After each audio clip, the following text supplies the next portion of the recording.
Schliesslich gelingt es der Polizei, eine Strasse zu blockieren. Die Räuber kommen mit dem Auto nicht mehr weiter. Sie machen die Türen auf und flüchten zu Fuß. Aber schon saust das Motorrad her. Die Verbrecher gehen auf. «Die sind halt nicht besonders schlau gsi», sagt der alte Mann. Da merkt der Lars, dass er gar nicht auf dem Motorrad sitzt. Nein, er steht im Museum vor dem Motorrad. «Wieso?» fragt er. Sie hätten ein weniger auffälliges Auto für die Flucht nehmen sollen. Und dann erzählt er gerade weiter.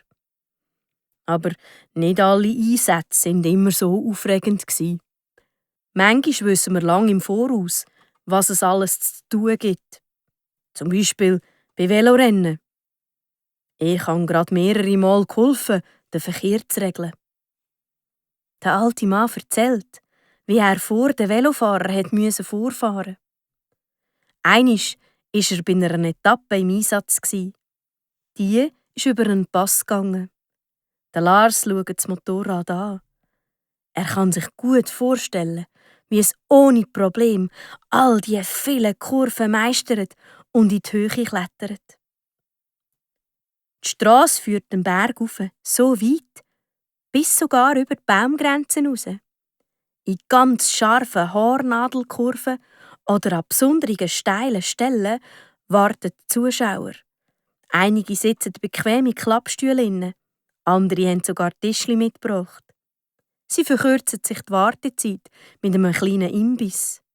Am meisten Leute haben sich auf der Passhöhe versammelt. Jemand hat sogar etwas auf den Asphalt geschrieben.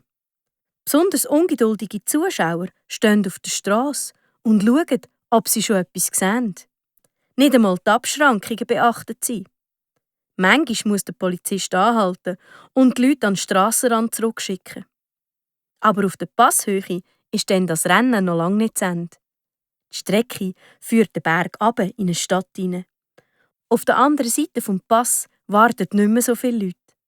Die Fahrer sind schnell und es bleibt nur wenig Zeit, um sie zu sehen. Unten im Tal biegt der Polizist unerwartet ab. Er fährt durch eine Schlucht und am Ende der Schlucht liegt eine Kreuzung. Dort stellt der Polizist sein Motorrad am Strassenrand ab. Zusammen mit einem Kollegen haltet er an der Kreuzung den Verkehr auf. Es dauert nicht lang und der Pulk der Rennfahrer fährt über die Kreuzung. Und dann ist der Einsatz von unserem Polizist beim Rennen schon wieder vorbei. Andere begleiten jetzt die Rennvelofahrer. Die Bilder verblassen und der Lars steht wieder im Museum.